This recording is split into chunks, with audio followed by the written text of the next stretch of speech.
Good day everyone, this is Ed Duque from Honda Cars Pasig. Today magre-release tayo ng Honda City. So medyo ano to, kakaiba to. So 1.5V CVT na 2023 year model. So itong year model na to is without Honda Sensing. Pero yung kliyente natin, originally dapat kukuha siya ng Honda City na S variant na with Honda Sensing. Pero sad to say, naubusan tayo ng mga unit this actually nag-start last month wala na tayong ano eh. So samahan nyo ako guys, ano natin, i-demo natin tong unit. Tapos actually may ano din siya, nagkaroon din siya ng check engine kasi nga natanggalan ng baterya yata. So samahan nyo ako guys, i-demo natin and papakita natin kung okay naman yung quality ng unit. So thank you guys.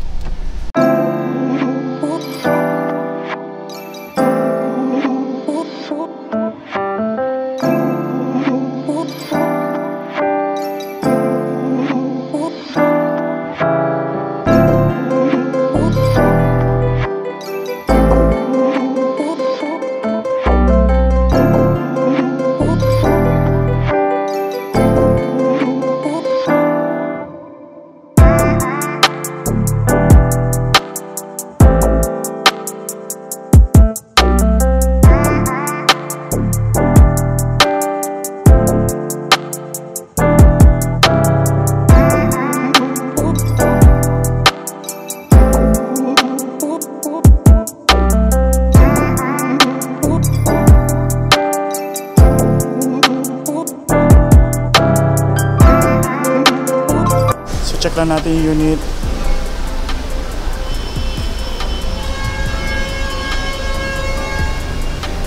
Okay naman siya. Maayos naman.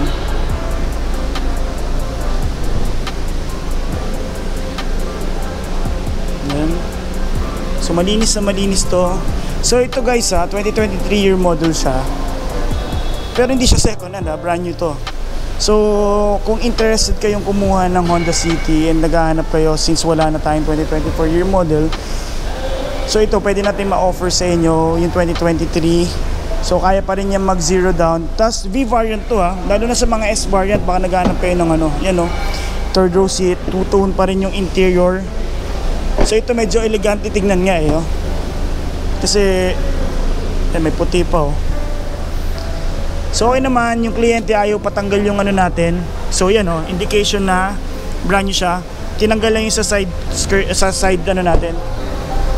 So okay naman siya. Quality check okay naman. So punta na natin yung client for na tayo. For picture taking na tayo. So okay na yung yung cost nung check engine natin is nalobat siya. So na-drain yung battery. Ayan, so ayan, tara na. Picture na lang tayo. After natin mag-picture, na tayo. Okay na, good to go na yung kliyente. Uy, maambon. So samahan nyo na lang ako mamaya guys. Tara. Makinood na rin si sir.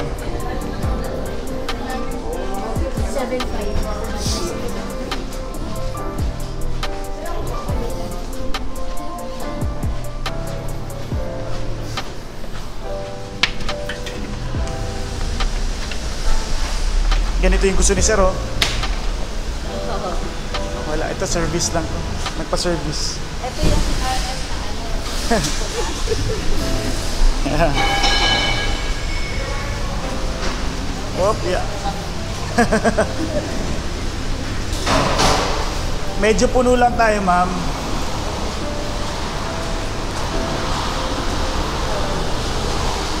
Tara.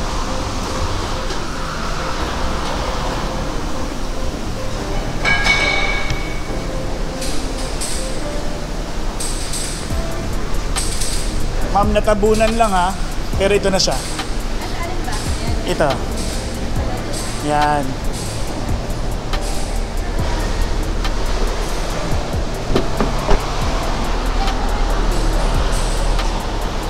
Yung mga ano ma'am, mga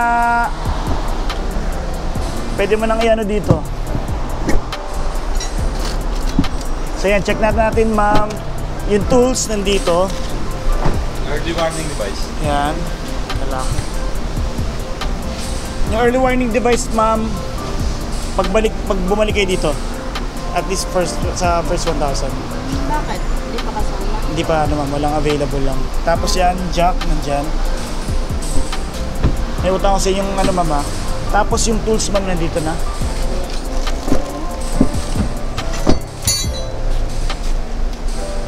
Baka may kailangan kayong ilagay dito ma'am para nakaano na. Hindi, wala naman. Wala naman. Walang early warning device. To follow sir, wala lang available. Pero kasama sa libre yun. Tapos ngayon, swerte tayo. Thursday. Thursday. Pero sir, ma'am, lalabas kasi niyan, yung ORCR natin pag lumabas, may nakalagay doon na plate number. So possible magbabago tayo ng magiging ending natin. Tapos, sige sir, ma'am, check natin. Ayan, sa gas-gas. Ayan, kung may gas-gas ba. Bubong, ayan, okay naman. Ikot. Madami nga naghahabol ngayon ito, ma'am. Ayan. Baka meron na siyang car cover. Wala po, may nan. Yung car cover mo na lang. Okay, cover. Sir, okay lang pa start.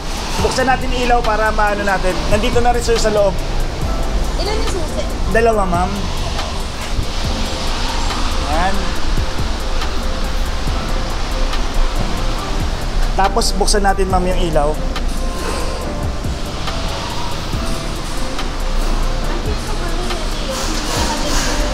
Yes, ganyan po talaga. Ito ma'am, natin naman yun. Halos lahat naman. Sir, pabukas po ng ilaw. Sige po. Binaliktad. Bukas sir ilaw. Ayan. Pa-hazard na lang sir.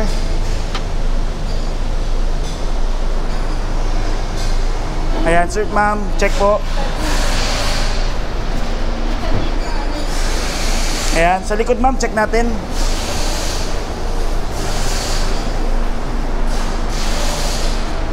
Ayan po. So, may ilaw siya. Okay naman. Dito din ma'am. May mga alikabok-alikabok. Ano sir, tanggalin na natin yung mga plastic. Dito lang muna. Kabayan kasi hindi namin tinatanggal para makita ng kliyente na yeah, oo. Pati yan sa upuan ma'am. Ayan. Tapos yan, may aircon sa gitna. Ayan, may sarili siyang aircon dyan. Sir, wag mo munang bubuksan yung ano, yung mga bintana. Nakaano lang tayo. Kasi ma'am, ano, Bagong lagay. oo, kakalagay lang nito kanina. Tapos check natin yung makina, sir. Baka walang laman. Ito yung kabila, sir. Yan, hatak. Okay.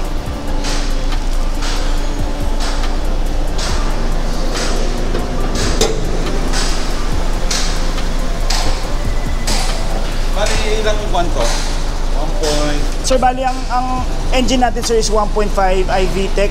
So 121 PS sir yung power niya, maximum power niya. Then ang transmission naman natin sir is CVT. So hindi siya yung 5-speed.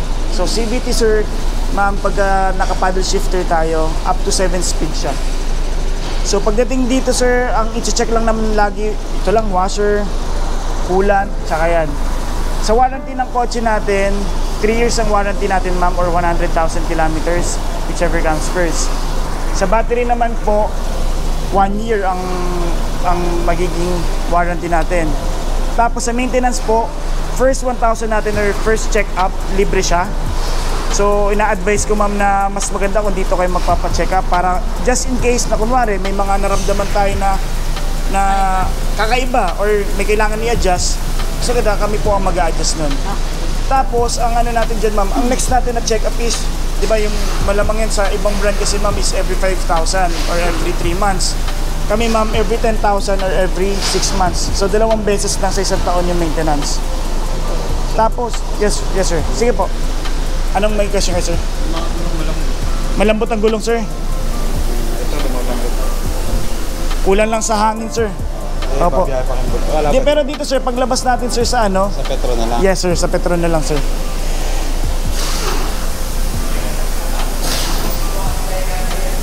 Tapos, pero ano yan sir, check mo. Low profile kasi sir yung ano, Hindi, oo nga. mga goma. Pero kailangan lang dagdagan lang sir siguro. Pero dito sir, pagka gas natin sa labas, Petron lang po tayo, tapos pahanginan na lang po. Or tatanong ko po kung meron tayong ano dito, hanginan ng gulong. Sir, mapasok muna tayo. Check muna natin yung features ng loob. Sir, okay lang dito muna ako sa driver side. Sige ma'am, pasok po tayo.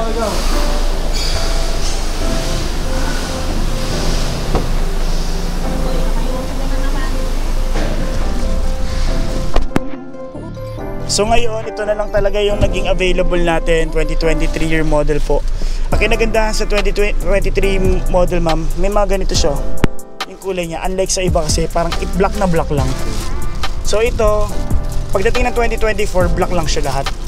Ito mas maganda kasi, ayun, parang dual two-tone siya. Tapos ito ma'am, leather tayo dito.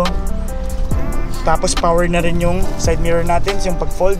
So yun, parehong nag-fold. Okay. Tapos adjustment, i-adjust natin ma'am. Up and down, left and right. Ayan, gumagana naman. Kabila. Okay. Power lock. Okay, lahat ma'am. Tapos window, lock ko muna para hindi po muna natin mababa. Tapos dito, lahat naman po gumagana yung mga windows natin. Since nakabitan siya ng tint, madali lang kasi siyang binababa siya para makabitan po. Tapos dito sa side na ito ma'am, meron tayong vehicle stability assist. Pero hayaan nyo na lang siya nakabukas. Kasi additional safety feature po siya. So, ang maganda kasi dito ma'am sa mga curve lines, ano kasi siya, ina-assist niya yung kotse para hindi mag-skid sa mga curve lines, para hindi mag-over or understeering po. Tapos dito, tama sir, yung bukasan ng mga gasolina natin tsaka sa engine natin. Tapos para malaman nyo po kung saan yung side niya, meron po tayo dito yung sa gasoline. So nasa kaliwang side po siya. Sige day. Tapos ngayon, okay, handbrake. Papacheck ko lang to, sir. Baka may kailangan i-reset lang. Kasi baka na-lowbat lang. Nauna mo lang ako. Tapos dito sir, yung sa headlight, ayan, so gumagana naman siya. DRL, yung puti na yun ma'am, maano lang siya, talaga nakailaw lang siya. Daytime running light yun. Tapos dito, yung volume natin, pwede kayong ng volume. So habang nagda-drive kayo, pwede nyong change yung volume or change yung channel tsaka source. Through Bluetooth po, pwede po tayo mag-Bluetooth hands-free. So pwede kayong sumagot ng call dito. Cruise control natin ma'am, kunwari sa mga expressway, 40 km per hour po na pwede natin i-set yung cruise control, so hindi na kayo tatapak ng gasolina. So preno na lang, adjust na lang sa preno. Tapos yung airbags natin, 2. Tapos may side airbags tayo dito sa may kabilang side din, side airbags po. Ito naman po yung sa Bluetooth natin. Ayan, pwede natin i-connect yung phone natin dito ma'am. Tapos yan, radio, USB, iPad, Bluetooth yan. Pwede tayong mag-connect sa Bluetooth yung phone natin. Pwede tayong mag-call through yan, tapos apps. So kailangan mo lang yung connect sir ma'am yung mga phone mo, yes po. Tapos settings yan. Tapos dito naman po may USB tayo, tapos dito sinasaksak yung phone ma'am. Tapos sa USB naman, kasi since wala siyang lalagyanan ng CD, kailangan lang siyang dito ma'am. Kaya yung USB mo, save nyo lang yung MP3, tapos dyan lang po. 12 volts, tapos yung icon button natin ma'am, kinokontrol niya yung takbo sir, tsaka yung aircon. So yan, para mas matipid sa gasolina. For example yan, naka-off siya ngayon. Pag in-on nyo siya, ihina yung aircon. Ito sir, icon ko na. Ito walang dito sir, ito lang. Up and down lang sir. Ayan. Tapos dito naman sa aircon, max cool. Pagka kunwari mainit yung loob, max cool nyo lang ma'am. Tapos todo siya lahat. Tapos ngayon pag malamig na, off nyo lang po. Tapos auto climate naman po, si Honda City na po ang mag-a-adjust. Front, dun po sa unahan. Rear defogger, wag po natin laging nakabukas. Tapos yung sa mga settings for modes, dun sa harap, dito sa harap, tapos ilalim po. AC natin, tsaka yung air circulator, lagi po nakagayan para hindi po mabilis dumi yung cabin filter. AC on-off natin. Tapos ito po yung sa fan ma'am. Tapos kung traditionally gusto nyo po naka-off lang bago nyo i-off lahat, off nyo lang po dito, tapos off na yung aircon natin. Tapos dito ma'am, andyan na yung mga ano natin, mga manuals natin. Ayan. Tapos cup holder natin, nandito po. Kunin ko na lang ma'am to Mga kalat-kalat lang to. Tapos armrest, ayan. Okay naman, malinis naman. So kayo na bahala ma'am sa mga plastic. Okay naman na ganyan. Okay. Tapos paantay na lang ma'am. Papatanggal lang natin to. Check engine. Yes ma'am. Ano lang natin para mawala. Kasi yan malamang yan baka nalobat siya. Natanggalan ng battery. Tsaka kailangan i-reset. So tatawag lang ako ma'am. Bakwa mo tuloy ang hangin kahit baka minsan wala. Tsaka sa hangin yes sir. Ano natin. Patayin ko muna sir Kasi sa ano natin. Meron naman siyang isang bar pa. Pwede pala ikaw ng biometric no? Paano biometric sir? Yung sa fingerprint. Ay, Naka-finger siya. Wala siya. Ito sir, may tinatawag lang siyang smart entry yung pagbukas sir. Hahawa ka lang. Ito sa akin wala, hindi siya naka-biometric. Ano lang sir, both sides smart entry ang tawag dun sir. Hahawakan mo lang sir. Hindi mo na kailangan to i-unlock or lock. So both side lang po.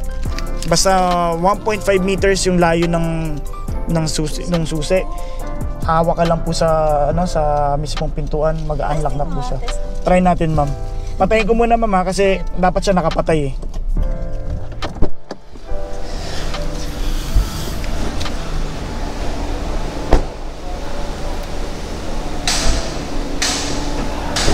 So for example ma'am, unlike sa mga dating kotse, may tinatawag tayong keyless entry.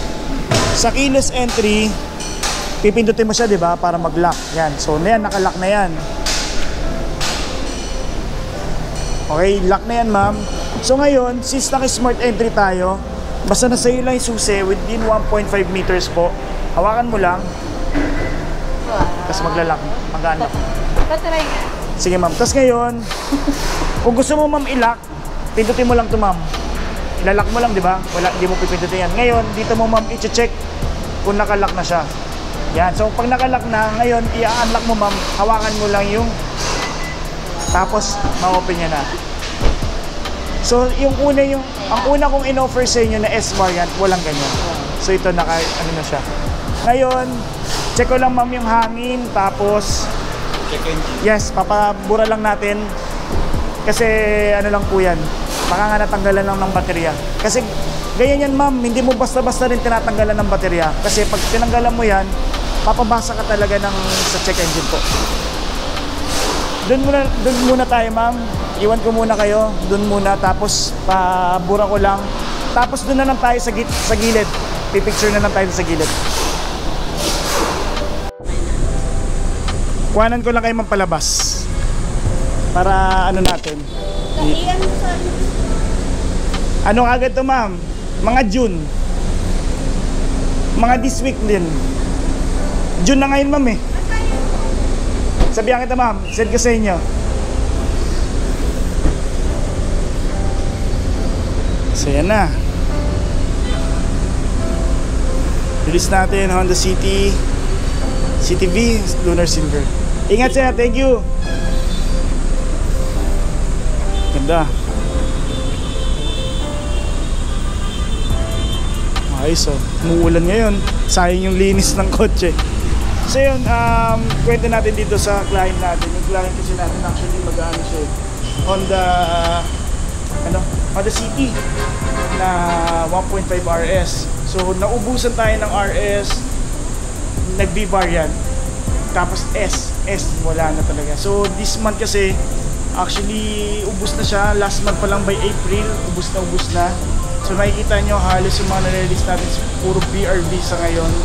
So, ang ano kasi natin dyan, ngayon, may 2025 kasing dadating na year model change, which is, dadating siya by August. So, yun yung naging dahilan kung bakit wala tayong stock ngayon. So, naubos yung 2024 by August, dadating. Pero, abangan nyo, by next month, June 14, maglo-launch tayo ng Honda City na hatchback. So, kung mga interested dyan sa mga hatchback, PM nyo lang ako. So, iwan ko yung number ko dito, kontakin nyo ako. Don't forget to like, share, and subscribe po. Maraming salamat and God bless po sa inyo lahat.